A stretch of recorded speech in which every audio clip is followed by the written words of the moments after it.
and welcome. You're watching Business Plus. We're bringing you stories from the world of business policy and economy. First up, let's take a look at headlines. As the standoff with Maldives continues, more traders and industrialists join the boycott call with the island nation. And IndiGo fixes rates per seat, front row to cost up to 2,000 rupees for second and third row. All seat types will have a flat rate of 400 rupees. Zee-Sony merger is on the brink of a collapse. Reports suggest that Sony is going to call off proposed $10 billion merger with Zee and send a termination notice to Zee by end of January. As the threat to cargo ships rise on the Red Sea, India can potentially take a major hit on exports. Exports may drop about $30 billion amid Houthi threat on the Red Sea. And we're tracking all those stories right here on News9 with me is Kartik Malhotra. Kartik, very good morning. Morning, Shweta. The biggest story that continues to make headlines since yesterday is the standoff with island nation Maldives after those ministers made some very uncouth remarks against Indian Prime Minister as well as Indians per se. Yep. Some were calling them racist. The rage is now building up with many industrialists now calling for a boycott. Just yesterday, Ease My Trip cancelled all flights to Maldives. As of this morning, industry bodies in India are also asking for a discontinuation of the existing trade ties with Maldives. So what we know for sure, Shweta, right now is that the Indian government per se and the civil aviation minister has not yet come forward and asked for flights to be cancelled. That is now, there are these travel and tour operators who out of their own goodwill or out of their own love for the country are taking this step, and Ease My Trip being the first to start that trend to cancel flight bookings on their platforms to the island nation of Maldives. Now, I think what Maldives has to very clearly understand from all that has happened over the last 2 days or so is that India is too large a neighbor to be messed around with. Absolutely. And there is absolutely no doubt in my mind that we are not the India of the 1990s, 1980s and before that. India is the 5th largest economy right now. The contribution of Indians traveling to Maldives and Maldives' own economy, which pretty much exists only on tourism, is about 25%.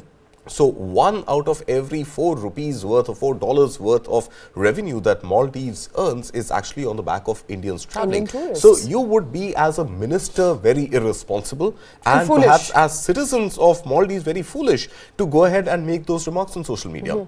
Now, that, of course, is history. That is one part of the story that we have dealt with in great detail. But since then, the stories emerged, right? So you've had the parliament in Maldives suspending those ministers, and also some of the ex-parliamentarians and former prime minister also coming on record to suggest that India is important partner and the leadership in Maldives must apologize. That apology hasn't come through just as yet. So, former prime ministers, former state heads, former ministers is all okay. What about the current dispensation, which is causing up to China at present?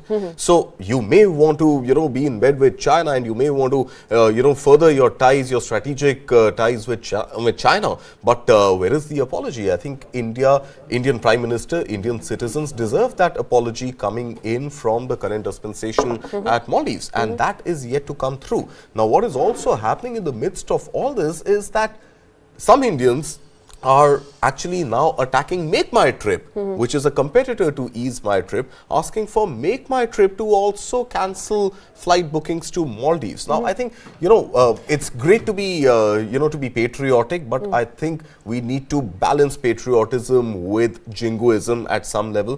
Businesses still need to run. In the absence of government clearly saying that that we want to cut off travel to Maldives, I don't think, citizens should go up in arms against platforms which are doing legitimate businesses right now. And there are people who may have planned their travels. There are people who, who may be looking at planning travel that they have not yet booked seats, booked tickets for. So I don't think we should encourage perhaps, calls for banning Make My Trip, for example, which is not yet cancelled flights. Absolutely. So as I see, there are two sides to this story. One is, of course, a group of industrialists, traders, startups are now calling for boycott support of Maldives, and they have taken action. Yeah. And they've also advised, some of their members to perhaps cease and desist when it comes to trading with Maldives. That's number one. Yeah. And a lot of people support that move, in a sense, understanding that Indians contribute substantially to tourism and trading with Maldives. And if we were to directly call off that tourism and trading, it will substantially impact Maldives. Perhaps an apology will come sooner rather than later. And then the other side of the debate, of course, is that you cannot hurt legitimate business, as you pointed out. Right. Make My Trip is not in wrong if it wants to continue dealing with Maldives packages and Maldives tourism and trading and travel destination. In your understanding, where do you actually draw, where's the middle path? Where do you actually draw a semblance between the two stories? Because we essentially would not endorse a racist behavior from a country which we contribute substantially to by the way of tourism. At the same time, businesses cannot take a beating. So as I see it, Shweta, in my humble opinion, it's a diplomatic problem. It is not really a business problem yet. If the diplomacy does not work, and if the Maldives government is not conscious enough of the mistakes that have been made by sitting members in its parliament, calling names to Prime Minister Modi and racist comments against Indians travelling, and if diplomacy is unable to extract an apology out of Maldives, perhaps the Indian government should flex its muscles and should teach Maldives the lesson the hard way by going ahead and restricting travel of Indians to Maldives. There are going to be a few pockets, there are going to be a few individuals, a few families and friends who will suffer on account of their trips to Maldives not going through. In fact, Maldives was on my bucket list as well, but Maldives is no longer on my bucket list, and it will not come back on my bucket list until an apology comes from the Maldives government. So, if the diplomacy does not work in favor of India extracting an apology, at least to begin with, from the Maldives government, then perhaps flexing of muscles is required. And that is when not just the platforms that enable, flight bookings, but even flights flying to Malé and back should sort of, terminate their operations into that country. So until then, I think we'll have to let diplomacy play its true course. Okay. And beyond that, if it becomes a business scenario where we take this voluntary decision of suspending flights to Maldives, then so be it. Then I think every platform out there will have to comply one way or another. So Ease My Trip has taken that onus upon itself to play that ultra sort of, patriotic, nationalistic cause right now by not enabling audiences and flyers to buy tickets and travel packages to Maldives. But if the government of India says that that is the route that should be followed, then I'm sure every other travel platform and airline out there will have to comply. Absolutely. And before we actually move on, I think it's also important to understand where it all started from, and that is when Prime Minister Modi put out series of videos and pictures on social media platforms endorsing Lakshadweep, which is one of the island states in India, and those were beautiful pictures. And come to think of it, Kartik, I think what stood out for me was that the comments were unprovoked by ministers and some of the sitting ministers in Maldives. This was not a target at Maldives, this was not a target at anybody for that matter. This was a showcase, and pictures on your screens at this point, this was a showcase of what India brings on tables for Indians, vocal for local, travel within the country. That was the message coming in, that was the message that was emanating from those pictures, but it was taken as if it was an offensive to Maldives, which it wasn't. Look, Shweta, while I'm very patriotic and I'm proud to wear the badge of patriotism on my shoulders, I think it's also equally important to state very clearly right now that we have not yet as a country been able to promote, in 75 years of our independence, being able to promote Lakshadweep as a true full play tourism destination, unlike Goa. Unlike many other coastal cities in the country, we have not yet been able to promote Lakshadweep, and we have been able to build the infrastructure, whether it is by way of the number of airstrips available or travel tourism opportunities, restaurants, hotels, anything that will enable cab services, anything that will enable Indians to visit Lakshadweep. But the point is, as of this morning, since you're pointing that out, as of this morning, we tried looking for tickets, air tickets to Lakshadweep. We couldn't find any. I mean, the only airstrip we have is the Agadi airstrip, and that airstrip will, at best be able to accommodate only a handful of flights. But the point is, you don't really have too many flights flying into Agadi. In fact, we were finding it difficult to find a single flight flying into AGX, the Agadi terminal, in Lakshadweep today, and there didn't seem to be any airline flying from either Delhi or Mumbai or Chennai or Kochi, any of the from destinations that we selected incidentally on the Make My Trip platform and many other platforms as well. So we haven't yet been able to fully exploit our own tourism potential of Lakshadweep as an island, and that is something that with the Prime Minister's visit, there could be focus, there could be some investments coming into Lakshadweep, and I think that was the idea behind Prime Minister really posting pictures of these so-called, if not virgin islands, then definitely lesser explored islands out there, and giving a signal, giving a nudge to Indians to explore travel within the country, if not necessarily Lakshadweep, then there are many other such travel spots in the country, and also a nudge to the private sector that, hey, you can build this, you can develop this into a full play competitor to the likes of perhaps Maldives and Thailand and so many other countries out there. Beach cities available for Indians to flock to internationally. That is correct, absolutely. And the Prime Minister's message apparently did not seem to have gone down very well with its government in Maldives. Maldives government is now perhaps looking to make a formal apology. That is the message coming in. As of this morning, some of the sitting ministers are hinting at a formal apology coming through India's way by the end of today. But with that, it's time for a short, quick commercial break. We'll be back in just a bit.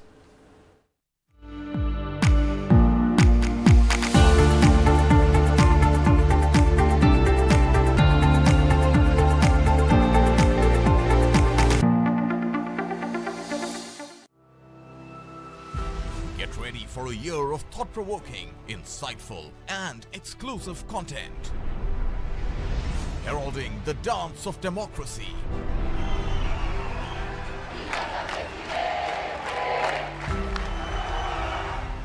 Heralding conversations that challenge status quo. Getting to speak to them, getting to bounce off my ideas with them, it's a great experience for me. Heralding a wave of artificial intelligence. There are more than 1 billion people around the world who don't have access to a bank account. Heralding a new world order. Biden's comments come as even staunch Democratic voters. Heralding the biggest news year of our times. Tens of thousands of such rockets in Gaza. Bharat की G20 presidency inclusion का प्रतीक बन गई है. Heralding 2024 with News9 Mediaverse.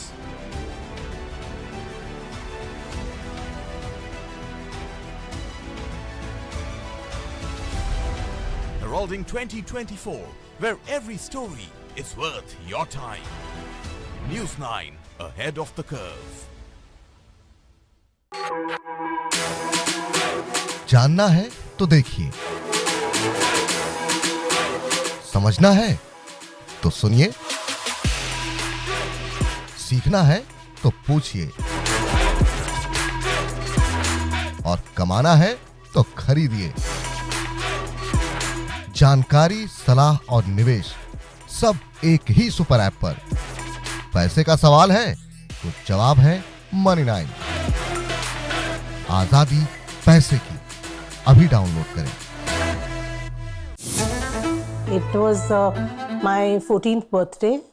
On birthday, daughter waits for missing father. He was carrying a cake for his daughter. 49-year-old Birmingham-based Indian diplomat vanishes. He was grabbed and bundled into a car by 4 assailants. KLA claims responsibility. Demands Kashmiri separatists. Makbul Bhatt's release. गोली मारो और फेंक दो. And within 3 days, they shot him dead. Abducted diplomat. Found murdered in Leicestershire. I said, who ordered to kill him? To me, he said, yes, I ordered it. And he never came home.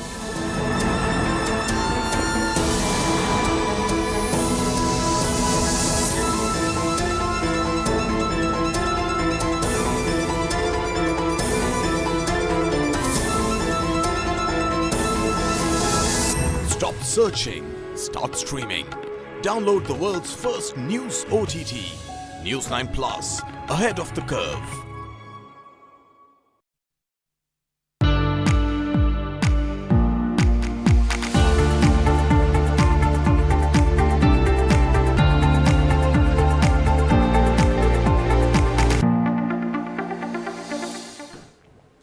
Welcome back. If you are looking to take to air travel anytime soon and hopefully booked on IndiGo, you will now be paying a fixed price if you're looking to get that extra leg room.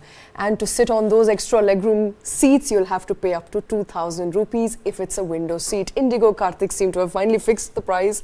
There's some clarity as to how much you're going to pay. So if you're booking that extra premium seat, front row, emergency exit, 2,000 rupees. If it's an aisle seat, it's 1,500, subsequent to which every seat is fixed for 400 rupees. Okay, as I read it, I think the window seat and the aisle seat are 2,000 rupees and the middle seat and an extra leg room is going for 1,500 rupees, but I could be wrong, so we'll have to cross-check that. So that is as far as the front row stroke emergency exits are concerned. But, it's interesting how airlines are also toying with these rates every now and then. Initially, there was, of course, rancor on social media and otherwise where travelers said that why should you be asked to pay, for seat selection at the time of either web check-in or self-check-in or even when you're at the counter.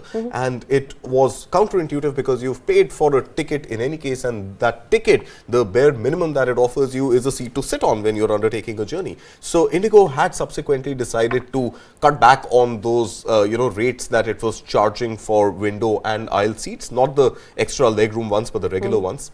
Now, apparently, for the second and third row, seats have been priced at 400 rupees each, and beyond that, the seat selection is free. Now, this is one way of IndiGo still making sure that at least some of those customers who are looking for that little extra convenience over others can be extracted, a couple of hundreds more from. On the other end of the spectrum, IndiGo had also been one of the first airlines, in fact, thus the only airline which has, sought to not charge the fuel surcharge from customers. So making, hopefully, flight tickets cheaper by anything between 300 rupees to 1,000 rupees, depending on the distance you're traveling. Add to that, IndiGo again was the only airline which said that if you're going to buy a meal on board, any of my flights, then the drink comes for free. And what happened thereafter was that a paid meal actually also had a worm emerge out of nowhere. So I think it's been a sort of mixed bag for IndiGo. But very few seats out of the 230 odd seats on an aircraft which will command this 2,000 rupees of extra legroom charge. And I think at least it comes at the back of the seats from row number 4 onwards being available for free and no additional charge. For free, I mean, you're still paying for the ticket, but you're not really paying for seat selection. Absolutely. And if you do not want to pay anything, you can still check in without selecting any particular seat, and you will be auto-assigned a seat. By the way, the option of auto-assigning is lost on a lot of people who, I often get a call from some of my family, friends and relatives suggesting, oh, you have to pay. No, you don't have to pay. That's right. You can let the airline auto decide a seat for you, as a result of which you'll not have to pay. You'll only have to pay for the ticket price and not so much for the seat charge. But moving on to a story that is in the news for a while now, the existing crisis on Red Sea, as Houthis continue to bomb the route, could cost Indian exporters to the tune of about $30 billion. Now, Houthi threat on Red Sea has been in existence for a while, has had an impact on the crude prices, which have been extremely volatile in the past 15 days. What is the immediate impact, and how is the immediate trade impact on route to the tune of $30 billion? How do you really explain that? So, Shweta, I think if you look at the map and you look at where the Red Sea is, and the Suez Canal being the most instrumental, fundamental sort of, route that container ships take across the world, and we have it right here. If the Suez Canal and if the Red Sea were to be avoided, then all container ships will have to go via the Cape of Good Hope, which is the southernmost part of South Africa.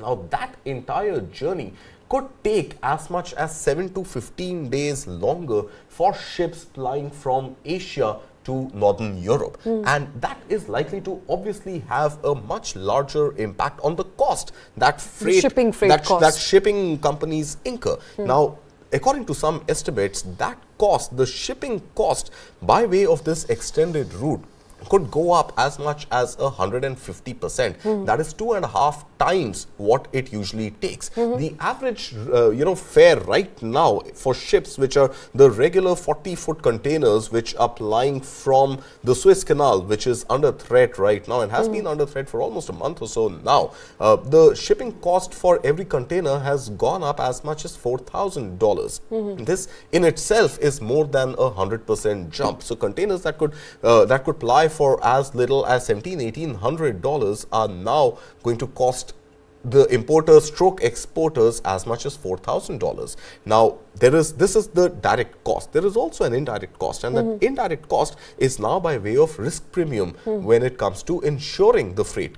Now, there is obviously some degree of risk every time any sort of travel is undertaken, whether there is cargo being moved by air, whether there is cargo being moved by road, by rail or by ships. Now, in the case of a known risk and a more pronounced risk, which is by way of, at one end of the spectrum, the Houthi attacks, on the other end of the spectrum, you've got the Somalian pirates. So there is an additional risk premium now. So while there is going to be a longer route and a heavier fee that you will pay if you take the Cape of Good Hope route, but if you still continue to take the Suez Canal route, then there is a risk premium, and that risk premium could increase overall shipping cost by another 7 to 8% according to some estimates. So overall, what does this mean? Now, specifically for India to begin with, there is going to be as much as a $30 billion impact on trade.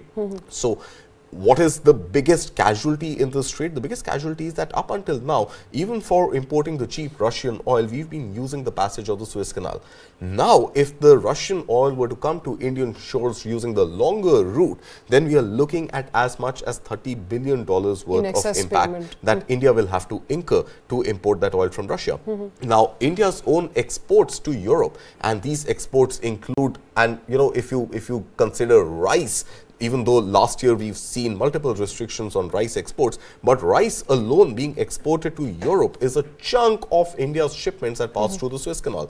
Add to that other goods like textiles, leather products, etc., which India exports. Overall, you're looking at almost a 6 to 7% of India's exports getting hit, and that is going to cost India about $30 billion. When you look at the world at large, you are obviously looking at inflation. You're looking at basic commodities, basic goods like oil, gas, etc., which not gas as much, oil definitely, which passes through Europe and Asia using the Suez Canal. All of that is going to obviously put pressure on oil prices. Oil prices, ever since the Israel war struck out, have been in any case volatile. We've seen it breach the $100 mark.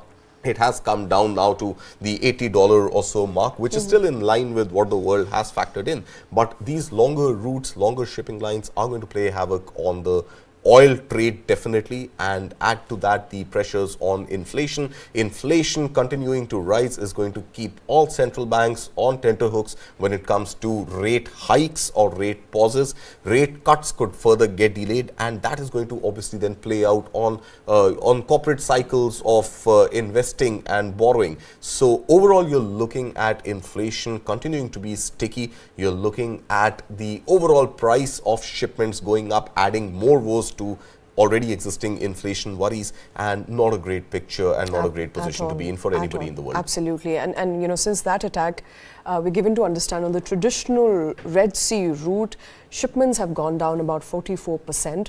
And now if you put the numbers together, and since we're talking about $30 billion in exports, India exported goods over $451 billion last year, and we are trying to extrapolate that number to this fiscal year as well. 6 to 7% of that would be $30 billion, but we were looking at a bigger number this year. Yes. So that turnaround for India specifically is not coming through as well. Absolutely, and I think this is the ideal day where you needed something like the IMEC. You needed the India, Middle East, Europe Economic Corridor. An alternative to the traditional routes. To the Suez Canal. So for India specifically to trade with Europe or with the Middle East, it obviously becomes a much more lucrative port or a much more lucrative route to take and avoid the Cape of Good Hope, the longer route, and avoid the Suez Canal altogether. So Indian ships from the port of Mumbai could go directly to Dubai, and from Dubai take the rail route stroke, the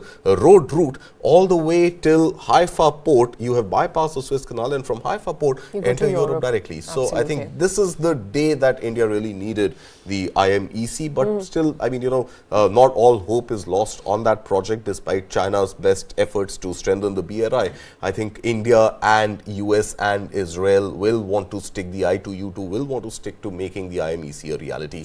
If not soon enough, then definitely in coming years. Absolutely. Need for an alternative route, an IMEC, to perhaps come out faster if India were to exercise any of its alternatives at the moment. But before we move on, I think this will also have a direct impact on India's own aspirations to export more. Perhaps the CAD, which was narrowing, could widen going forward. I'm not sure if there is a direct impact on imports, but exports definitely taking a hit. So I think exports are definitely taking a hit. Exports to Europe are going to become more expensive for India, more expensive for European countries to import from India because of the longer sea route which will be taken. And on imports, I think the biggest casualty is going to be the cheap Russian oil. And the cheap Russian oil is no longer going to be as cheap in any case, with the discounts being gradually withdrawn by Russia, and now a longer sea route from the Cape of Good Hope coming into Indian ports is going to make that cheap Russian oil a little more expensive. A bigger import bill. I think we're looking at that as an immediate casualty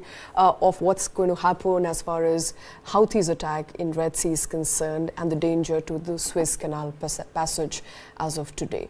But moving on to another interesting story emerging from India at this point in time, where it is now expected that the proposed $10 billion worth Zee-Sony merger may have hit a roadblock to a point that it may collapse.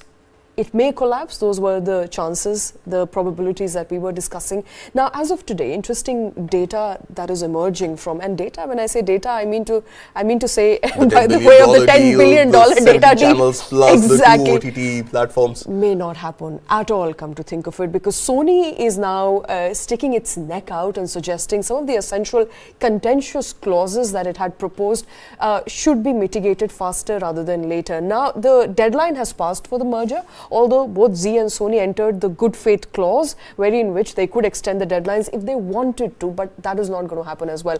Is the proposal coming through, Kartik? I think that's the question. I don't know, Shweta, and I think this is again a Bloomberg report, and Bloomberg has been reporting on this matter, quoting sources. No official statement from Sony. In fact, when I spoke to my sources at Zee this morning before entering the studio, again there was absolutely no confirmation. In fact, a blatant rejection. Haven't really heard from In fact, Sony. A blatant rejection of this story coming in from the Zee quarters, saying that talks have been paused, and talks have been paused primarily because of the holiday season and nothing else. So, the Zee group has not received any notice from Sony of the possibility that Sony is unlikely to go ahead with the deal. All right. Karan Taurani joining us on the show at this point. Karan, thank you very much for taking time out. I think the biggest question that is staring at Zee at this point is, if the deal does not go through, what is in future for Zee Entertainment?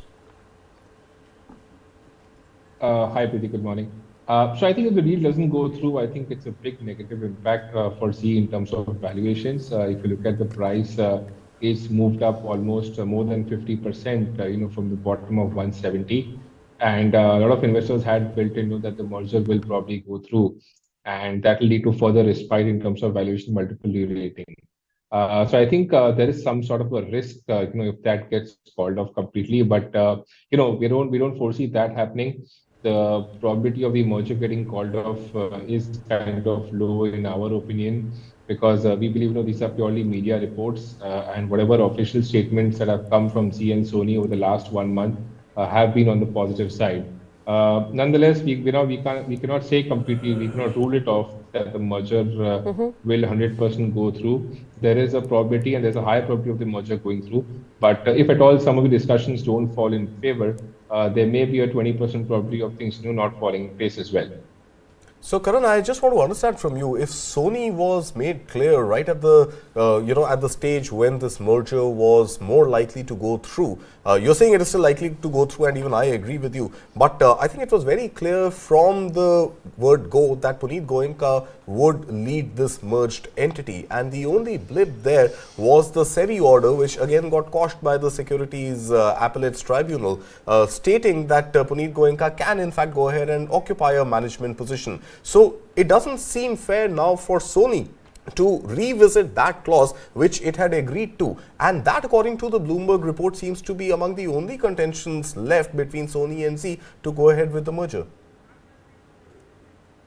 Yes, I think he has got a respite from SEBI SAT as such, in terms of he can go ahead of the CEO, become the CEO of the merged company because of the NCLT approval that the merged co would have got.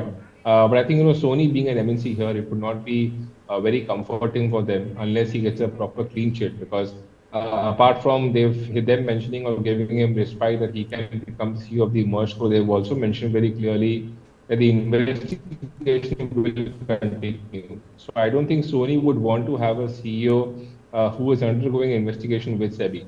Now it's very clear that Puneet, in terms of potential demands, could have maybe asked for a higher non-compete because of SAT giving him respite, or he could have asked for a CEO position in the future, which means that once he gets a clean sheet, he should again come back as CEO of the company. Now, we don't foresee that Sony would give this kind of a commitment in writing, given the kind of company they are, the typical MNC concern that they have. So I think there's a reason here in terms of where the negotiations, could, take a standstill, and things could get a little bit of complications from here on, which is there. But as I say, the merger is equally important for both entities because the external environment is very unfavorable right now. If RIL Disney, the deal goes through, you are going to see competitive intensity increasing. And I think Zee-Sony as a standalone entity, if the merger doesn't happen, will be at a big loss over here. And even for Sony, we believe that India is a very big focus market. So for them also to call this off is going to be quite tough.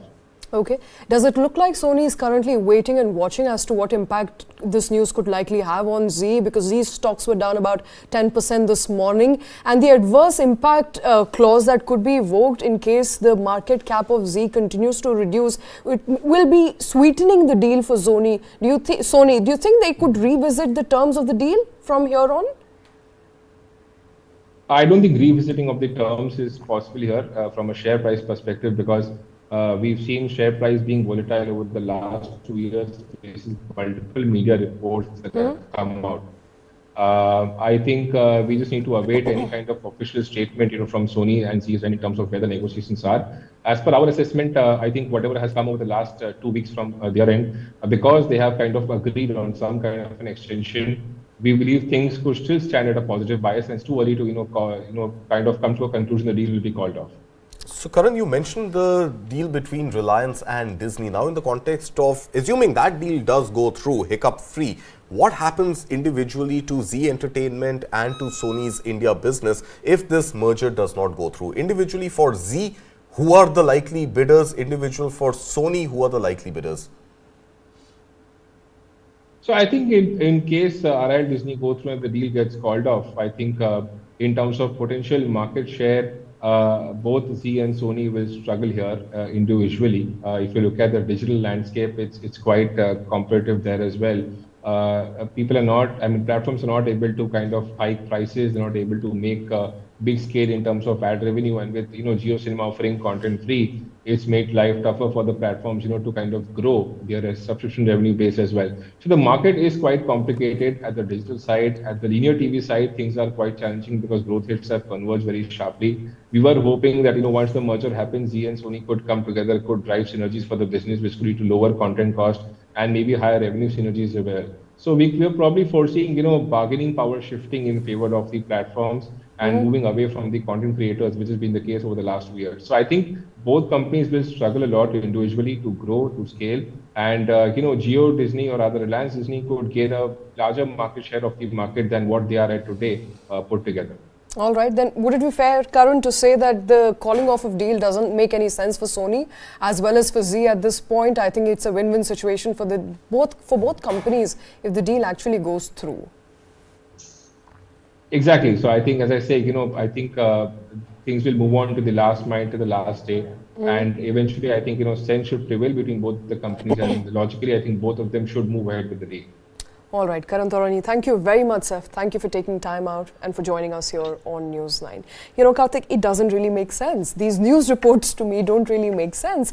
And from what Karan is saying and suggesting that there is no real alternative either for Zee or for Sony, it's not like there is a bidder in waiting for Sony if this deal doesn't come through. So whoever is leaking these reports that a potential notice will come from Sony to Zee by the end of January, that's the timeline that they're suggesting, because the lawyers that you spoke to said, we haven't received any communication whatsoever for Sony. So for Zee to learn of these notices or learn of these developments from media reports, and for Sony to not come out and open and give some sort of clarity on what they're feeling, what they are going to do, doesn't make any sense. It doesn't make business sense for sure if it is a game of of power, and if it is a game of control and having a CEO who listens to one partner more than the other partner in this marriage, then it's a different story altogether. But it definitely doesn't make business sense for having invested 2 years and multiple millions of dollars for a $10 billion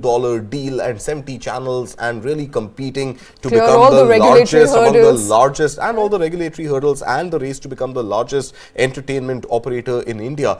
At this stage, apart from, just this little bit of power play, it doesn't make any sense for either party to walk out. All right, power play is what it looks like at the moment. Remember, reports are now suggesting that Sony will officially send a notice to Zee to call off that merger by the end of January. These are all speculative in nature right now. There is no confirmation from either Zee or Sony. But with that, we've come to the end of this show. Thank you very much for watching.